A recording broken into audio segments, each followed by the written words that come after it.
আজ প্রতাপ বাবুর স্ত্রীর শ্রাদ্ধ। আগে হ্যাঁ। তাহলে ইনি কে? সত্যি করে বলতো পূজা, তুই কি চাস? আমি চাই তোমাদের ভালো হোক। থাম, ভালো চাস তো বলে এলি কেন যে বড় মা মরেছে? কিরে পূজা, এখন তো মাস খাবার হয়নি, এর মধ্যে চলে এলি? কথা বলো না।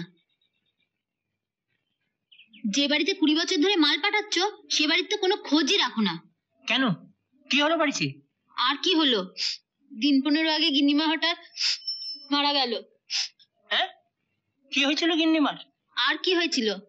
দাও, 2টো বাদাম দাও, খেতে খেতে বলি। লিস্টিটা লেখো। কিসের লিস্টি? কাল গিন্নিমার শ্রাদ্ধ না, 1000 লোক খাবে। 6টার মধ্যে রান্নার ঠাকুর চলে আসবে, 5:30টার মধ্যে 2টো ঠেলা করে মাল পাঠিয়ে দেবে। দাও, বাদামটা দাও। কি হলো?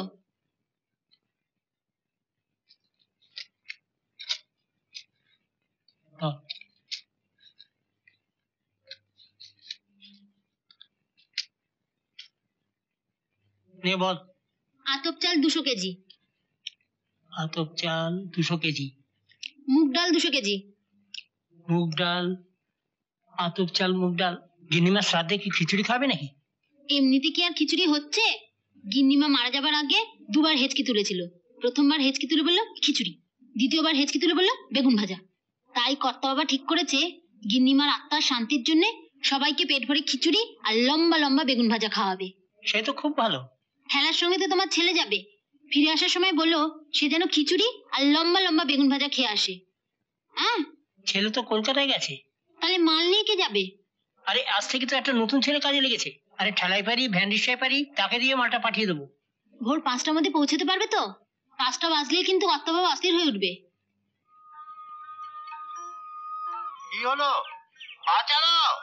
দাঁড়াও বাপু, এর চাইতে বেশি জোরে আর আমি হাঁটতে পারবো না। এসো এসো।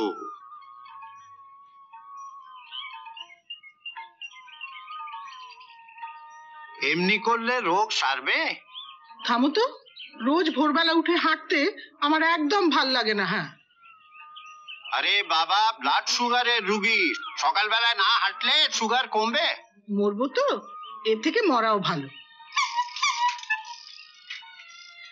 হ্যাঁ গো, এত সকালে কার বাড়িতে মাল আসছে? কার বাড়িতে মাল আসছে জেনে তোমার কি দরকার? হাঁটো হাঁটো। এই থাম থাম থাম, দাঁড়া দাঁড়া। আচ্ছা, এখানে প্রতাপ চৌধুরীর বাড়ি কোনটা? কেন, প্রতাপ চৌধুরীর বাড়ি জেনে তুমি কি করবে? না মানে ওনার বাড়িতেই মালগুলো যাবে।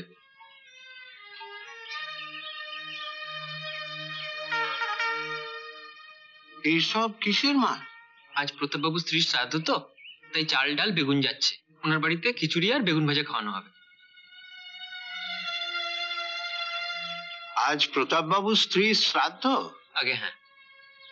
তাহলে ইনি কে? ইনি মানে? হ্যাঁ, এই জলজ্যান্ত মানুষটা আমার পাশে দাঁড়িয়ে রয়েছেন আর তার শ্রাদ্ধের মালপত্র তুমি নিয়ে এসেছো।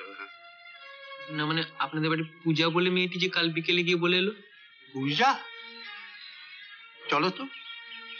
পূজা, পূজা, পূজা, পূজা, এই পূজা। কি হয়েছে বাবা? শ্রাদ্ধ। শ্রাদ্ধ? কার শ্রাদ্ধ? কার আবার? তোমার মা। 1 গাড়ি আতপ চাল আর 1 গাড়ি মুগের ডাল এসেছিল। তোমার মা খিচুড়ি খেতে ভালোবাসতেন তো, তাই তাঁর শ্রাদ্ধে খিচুড়ি খাওয়ানো হবে। সে কি গো, আমায় ডাকছো কর্তা বাবা? সত্যি করে বলতো পূজা, তুই কি চাস? আমি চাই তোমাদের ভালো হোক। থাম, ভালো চাস তো বলে এলি কেন যে বড় মা মরেছে? বারে, কাল বড় মা যখন আমায় মরতে বললো, তাই শুনে যখন ময়নাদি রাগ করলো, তখন তুমিই তো বললে মরতে বললে কেউ মরে না, তার আয়ু বাড়ে। আমি তো তোমাদের কিছুই দিতে পারি না, তাই বড় মা মরেছে বলে বড় মার আয়ুটা একটু বাড়িয়ে দিলাম। কি বুঝলে? পাগলি একটা। কেমন দিলাম? কি বললো রে? বললো ও আজ আমার সাথে গান স্কুলে যাবে। এমন আরো অনেক ভিডিও দেখতে এই চ্যানেলটি সাবস্ক্রাইব করে নিন এবং পাশের বেল আইকনটি প্রেস করে দিন।